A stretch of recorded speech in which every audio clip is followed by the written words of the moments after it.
Right, so a few weeks ago, Indonesia was hit by a dumpster fire of protests. And not even recovering from all of that, we've got hitting the fan. The Ruu Tni, or the revisions to the Indonesian military laws. A law that would again shake the entire nation and give university students an excuse to on the government to look cool. And people are already fuming over this law. Everywhere in Indonesia, people are immediately rejecting this law like a baby rejecting cough syrup. Though why is Indonesia revising its military laws? What's the context? Let's take a look back into history for a bit. The TNI, or the Tentara Nasional Indonesia, found its roots in pre-independence military units such as the Dutch Kanil and the Japanese foreign militia, the PITA, not the same one in America.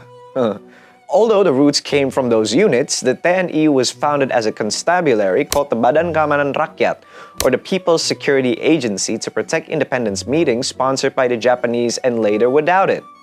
Yes, the TNI started off as glorified security guards. So maybe next time you can salute your security guards. Officers and soldiers of both the Kanil and PETA, loyal to the formation of Indonesia, broke away and joined the BKR. As the BKR expanded, they became the TKR, or the People's Security Force, in 1945. During the Indonesian National Revolution, the TKR underwent several name changes until 1947. They settled with the name TNI. You see, the TNI played a huge role in fighting against the Dutch and the British during the clusterfuck that was the 1940s, as many people signed up to fight and many of early Indonesian leaders relied on the TNI for political support. So naturally, the TNI became a political entity. Later on, during the 30th September Communist Uprising, the TNI became so powerful, they technically overthrew Sukarno and replaced him with this guy, Soeharto, one of the highest-ranking officers alive in the army during the time after all the other officers were offed by communists. Suharto became the second president after hanging the communists, all 3 million of them, sometimes 6, depends, and instituted the dual function of the Indonesian armed forces. Generals were able to become mayors and even parliament members. And he was just part of a faction. Now, under Suharto, they are now genuine political players. Indonesia became a stratocracy, a government by the military, between 1966 and 1998. And many Indonesian military personnel became not only government officials, but bureaucrats and also politicians. After Amin Rais, Harmoko, Wiranto, and a bunch of students overthrew Suharto in 1998, the question was tossed in the air regarding the military's role in a post-Suharto society. The dual function of the armed forces was abolished, and in its place, the Undang-Undang Nomor 34 Tahun 2004 was created, which elaborated the role of the military outside of the fence. They can work in disaster management and even the judiciary. The bill elaborates 9 government institutions where the military is able to serve. So since 2004, there have been many military officers serving inside the civilian government as mid-level bureaucrats. Horrifying! And this was never an issue that was brought up politically during the time span.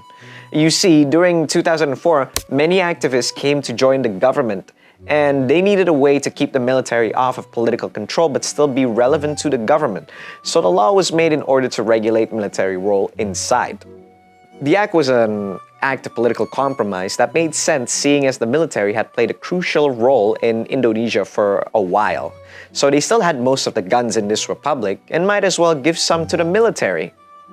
Flash forward to 2025, from what was 9 government institutions will be expanded into 16 institutions. And because we can only work on the 2024 draft revision of the law, there is this one vague-ass line you can find on Article 47.2.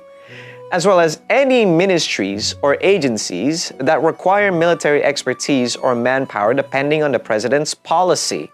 This article in the 2024 draft of the military law would give the president unprecedented power on determining which bureaucratic spots goes to the military.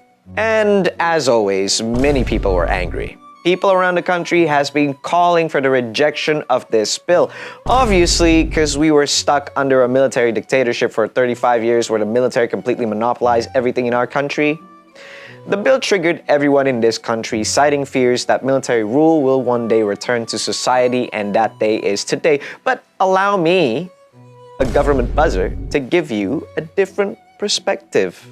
Let's talk about the game of politics, which is something that I'm really good at. If military rule were to be re-established and the military permeated the government, the people who stands most to lose will not be the average citizens of Indonesia, but rather political parties. Political parties are greedy entities. You're either a goblin or a saint there before you turn into a goblin, that is. They dominate entire political landscape of Indonesia. And as a political party, why would you willingly give up all your power, the power to make laws, to win contracts, to put your son to people who could replace you? And political parties, sadly, unlike goblins, they're rational. Hobgoblins, that is. It's clear that the political design has been calculated where they won't stand anything to lose. And of course, the process is already pretty constitutional, even though it goes against the principle of Undang-Undang Nomor 30 Tahun 2014 about good governance. But the parliament makes the rules, so who gives a shit? They literally just passed the bill under everybody's noses, just like Uu Minerba. You win this time, Bahlil. Returning to the topic at hand, a lot of Indonesians are pretty skeptical about this law, and it's entirely the parliament's fault for not communicating this properly to the people. Indonesians massively overestimate this law as if the military will reacquire their political powers, when in reality, it's just going to open up more job markets for the military in 7 different places. And honestly, passing this law is not a good look for anyone in the legislature or the executive, because you still have Lieutenant Colonel Teddy running around as the cabinet secretary, as minister-level civilian position held by an army officer that's... wait. So, turns out he's the cabinet secretary who is now under the Minister of State Secretariat, Prasetyo Hadi, since the president decreed it in Peraturan Presiden nomor 139 tahun 2024. Good job, Prabowo, since you're now the president and we live inside a presidential republic where you're the ultimate authority of this entire archipelago. You can just make up laws out of your own ass. Why don't you just make Teddy the first lady in the first place? Don't tell him I said that. Yeah, so Teddy being inside the government doesn't really assure anyone inside Indonesian society that military rule will not return with this bill. So against a public outcry, even against all of our stocks combined taking a nosedive, and against all political sense, the parliament decided to pass the military bill just today. Well, if this video is released, then that means it could be like a few days ago. Damn, I guess. When you own the country, you can just literally make up laws as you go, honestly. But the biggest issue with this, I think, is not the issue of people trembling over fears of military rule, but it's a simple issue, actually. It's the job market. Indonesia is experiencing shrinking job markets, and while the population steadily increases. By putting this law into effect, the government has pretty much gatekeep a few jobs exclusively for the military. But Buzzer, this is just a few institutions, not all. It all concerns defense and security and the law. And that's the thing. Back in 2004, it was 9 institutions, and now in 2025, it's 16. And what about in 2040? 69? It's about precedence.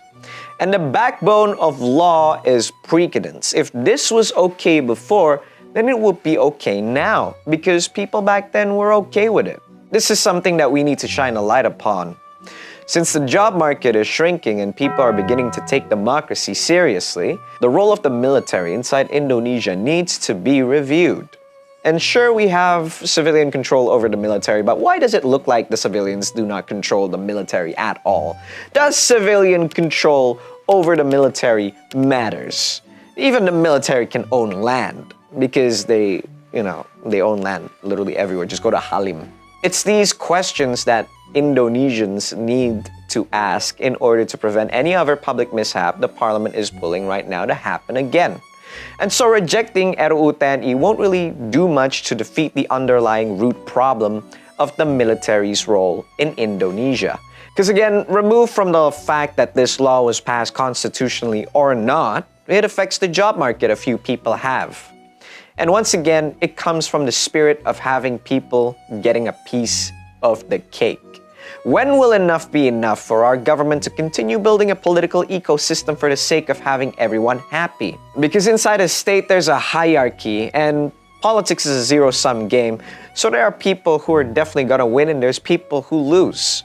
The reality is, do we want to decide whether or not the military wins or lose in this regard? Comment what you guys think in the comment section. If you like content like this, don't forget to subscribe to show me some support so I know you guys exist and you guys want this kind of shit. And tell me what you guys think in the comment section, and don't forget to join my Discord server. And I'll see you guys in the next episode of the Based Indonesian Show. Subscribe to the Based Indonesian Show. Dijamin halal